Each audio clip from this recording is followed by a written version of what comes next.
Good morning, YouTube. It is Nick with NK Landscaping again as usual. We got a fun, exciting project for you today. It's going to be a two-part series. We're doing our work this first week, then we're taking vacation next week, and then we're coming back here to do part two. So let's show you what's going on. Those of you that have been following along to the channel for a while may recognize this property. We're in Peekskill, New York. So I think a year or two ago we installed a big French drain system through here, and then we did they didn't want to change the gutter, so we just added a gutter tap. I think there's 2 or 3 gutter taps, but we had to work in the neighbor's driveway here. It was really tight, but this has been working. We sealed the foundation. They've not had any water, so that is working good. What are we doing now? Well, you might see this kind of like a flagstone walkway. So the city of Peekskill here has these huge like bluestone, flagstone slabs as their kind of like sidewalk. And they had this flagstone coming to the sidewalk. Well, look right there. We didn't add that. That's this walkway is laid on top of red mulch, and that's no good. So we're pulling all this out. We're going to install a proper new walkway. They opted for a Techo-Bloc. I believe it's the Blue Grande or something. It's a huge stone. It's a 19 by 32 inch stone. So it's going to come nearly a 6-foot walkway. And since this all pitches down towards this stoop, they get some nasty puddling right here. We're going to be putting in a channel drain that runs, and we're going to run it through this little retaining wall. And we're going to fix this gutter and tap that all into our drain there. So we're going to get to work. We're going to tear this all up. Kurt's setting up our slope. Today's going to be the excavation and channel drain installation, and then we'll go from there and get it to work. My brother just showed up. He's going to be helping us on this too. So let's get to it.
So we have the walkway area dug, so it's going to be nearly a 6-foot wide walkway, and then we over dig by basically a foot or so we have room for our perm edge and everything. You know, you want that base coming out past the actual width of the pavers.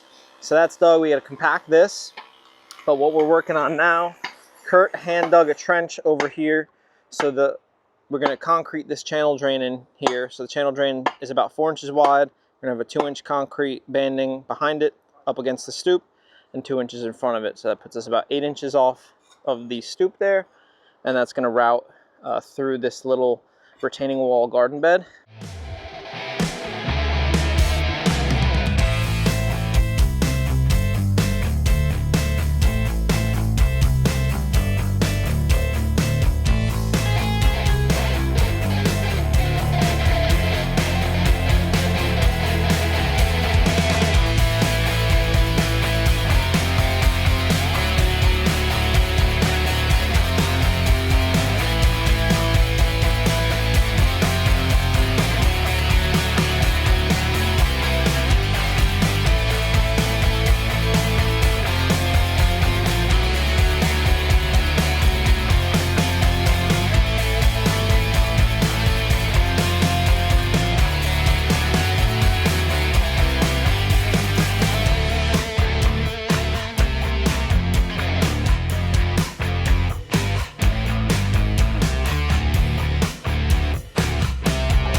So we got our concrete poured. So that drain will set up tonight, and tomorrow we're gonna bring in, we're doing this whole thing with 3/8 gravel just because we're using such a large paver. We don't need to do the 3/4 and 1/4 inch mix. We're just gonna do 3/8, and we're gonna do that 7 to 8 inches of base under that. Should be no problem. Instead of hauling in 2 materials, like I said, we're over an hour from home. It's not super easy to get down here because we can't take the Taconic or anything. Excavator's parked up for the night with the plate compactor pinched in between the grabbers, so some thief comes knocking, they'll have a fight to get that out of here. But we're hauling out the load of dirt and anything we don't need for today, and tomorrow we will start fresh and get to it. Good morning and welcome to day number 2. We've got a truck load of goods. These are the pavers we're going to be using. You'll see more of those in a little bit. They are very big. And we have a trailer load of the 3/8 stone. We got that last night. So now we're gonna make the old hour drive down to Peekskill. And it's gonna get hot today, so we brought the tent. And it's time to get going. Kurt's got some books. He's gonna be reading. Very good. All right, let's head on down. We've arrived this morning and getting set up. It's gonna be another hot day, so rather get the tent up and get ready. So our concrete is mostly dry, enough for us to lay our pavers. So we're gonna work on setting our screed rails and getting the 3/8 in here.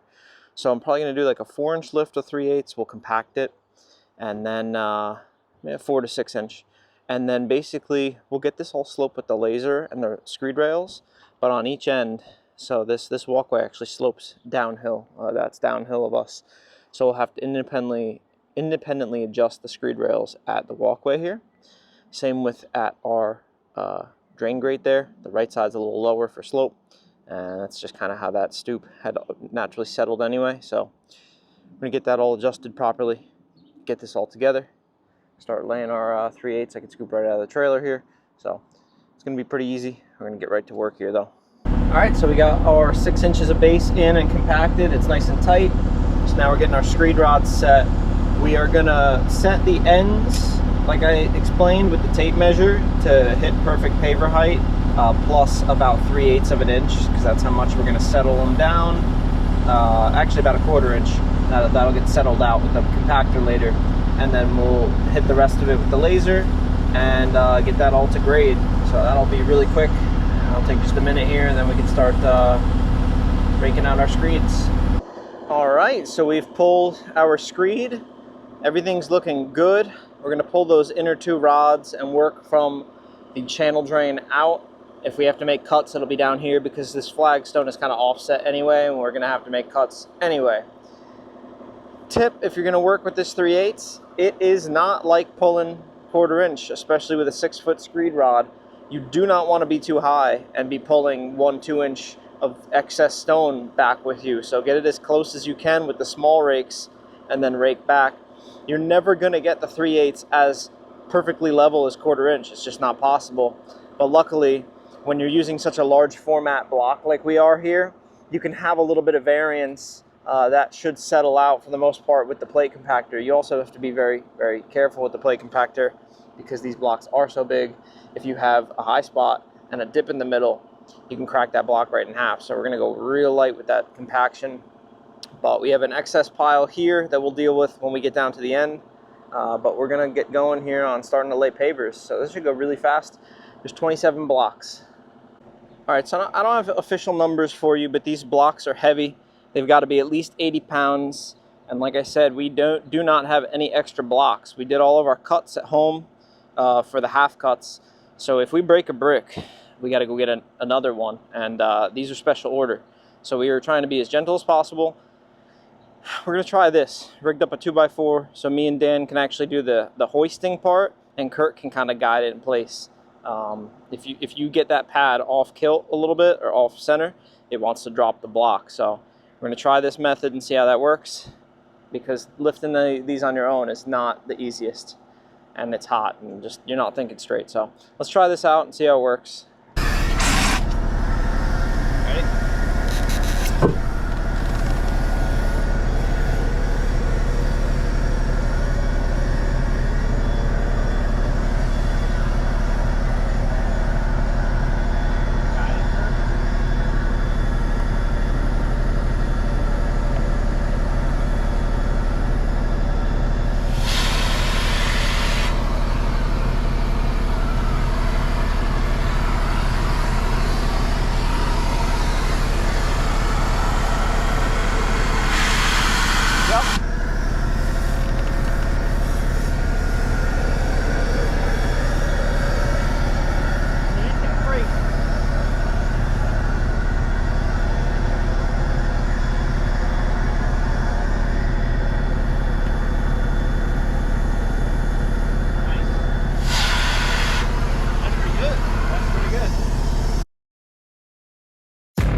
The pavers are laid.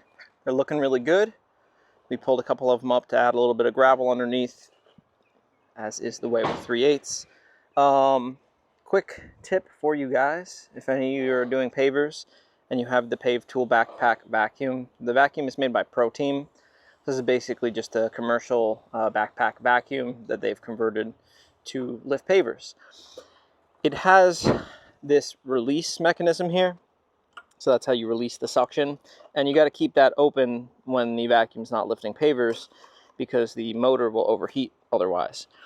When we had the original strap thing for this 2x4, it would kept this from opening all the way. So what we were doing is turning the vacuum on and off to limit the suction or shut the suction off, and that basically, that hot start overheated the vacuum, so we couldn't get it to turn back on. I called Pave Tool and they basically said the vacuum is smart.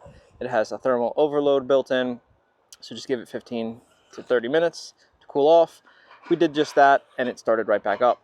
So he basically informed me, which I understood this kind of, but if you can't be turning the vacuum on and off, it'll overheat the motor. Running the vacuum with that valve open, the motor has a fan that basically cools that vacuum down the whole time. So it's actually better to leave the thing running with that valve open. But we're mixing up perma edge now so we can get our edging in place. And once the edging is in place, we're going to take the compactor with the rubber pad, settle in that poly sand, settle in the pavers, and then we can wet down that poly sand and wrap this up. So tomorrow we'll be back for finishing, but let's get to it. It is really, really hot. We're working at half speed, if that, but luckily this is a nice easy job, so let's keep working. All right, so that's installed. Tomorrow we got to drop this grade a little bit. It's just a little high. This side is good. We're going to bring in some topsoil and get this all wrapped up, and that'll be this front section done, and we will be back in 2 weeks, which will be another video for you guys, but I'll show you the finished touches tomorrow. Excavator stays, it'll get hauled out tomorrow. We got a nice load of extra stone going home, so see you then. All right, good morning, guys. It's the third and final day of this project. So basically all that's left is a little bit of grade adjustment and topsoil. So I'm gonna get in the skid steer here. We have our nice pile of topsoil over behind the trucks. I'm basically gonna throw 1 scoop in the trailer, and that should be more than enough for us to finish up the job, and we can haul out the excavator. Okay, so we're coming up on my topsoil pile here. Basically what happens is we do a lot of jobs just like the one that we're on right now, where we strip off basically the layer of topsoil to get down to that native base. Now sometimes that does involve a little bit of like clay or whatever in it, but for the majority, a lot of what we bring back is the topsoil material, and we take our Rotostar bucket for the excavator, so everything gets piled up over to my left, and when I have some free time, I hop on the excavator with the Rotostar and I screen through it all, and we basically get left with this wonderful topsoil material that we got paid to haul off of these people's property in the first place. And what it works out really well for is on these smaller jobs where I need, in this case, like just about a yard of topsoil. I can take a scoop, load it right in the trailer, and I didn't have to go to the nursery. I didn't have to pay anybody any extra money. I just have a scoop of good topsoil. Now, I unfortunately did not back the truck up properly to make this scoop into the trailer, so let me readjust that. That's better. But yeah, it's a good way for us to utilize materials that otherwise would just be wasted as kind of junk soil. We're able to reuse them, and it saves us time and money.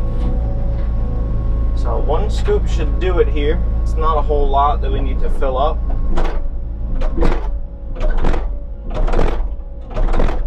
I'll tell you, this stuff is very good and sticky. It's a little bit less like a topsoil material and a little bit more of a compost, but it works good for growing grass. I have used it a ton on my own property to grow grass. and a ton on other clients' properties. So I'm gonna get the skid steer put away. We're gonna load up a bit of seed and straw, and we're off to the job. So I'm working here, lowering this edge. It's just a little bit high.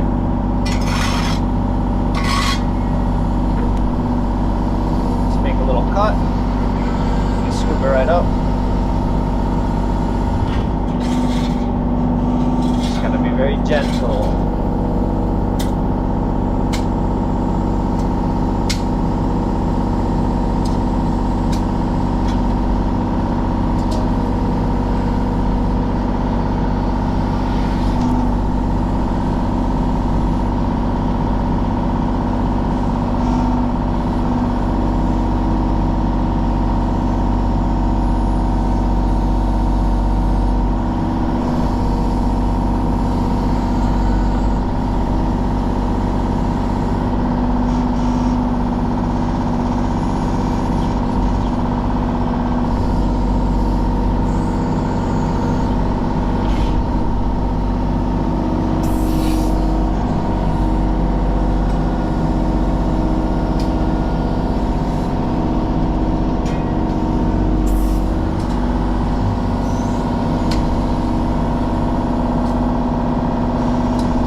Everything on this side of the walkway is pretty good. It's just that far side.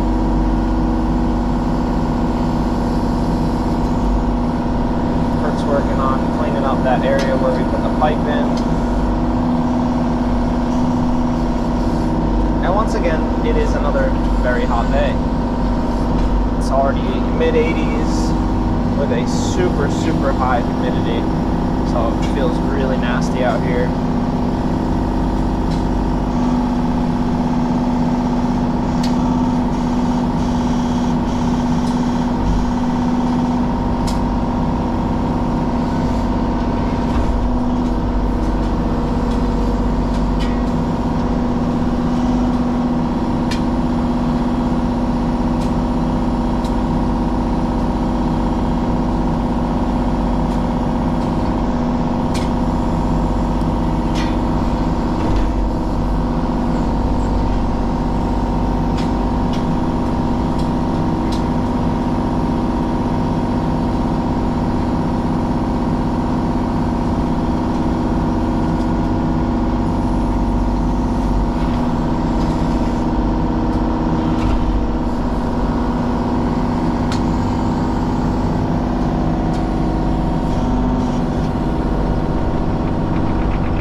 So in case anybody was curious about the drainage, it works Everything flows right down the walkway, right into the channel drain, and out and away.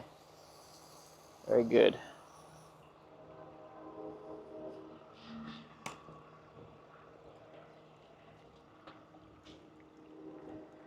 All right, guys, we are wrapped up. Everything's loaded.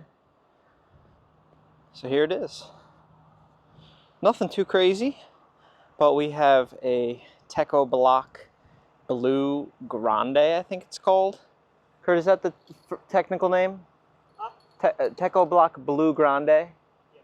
Yeah, Techo-Bloc Blue Grande. So very simple, but very very nice.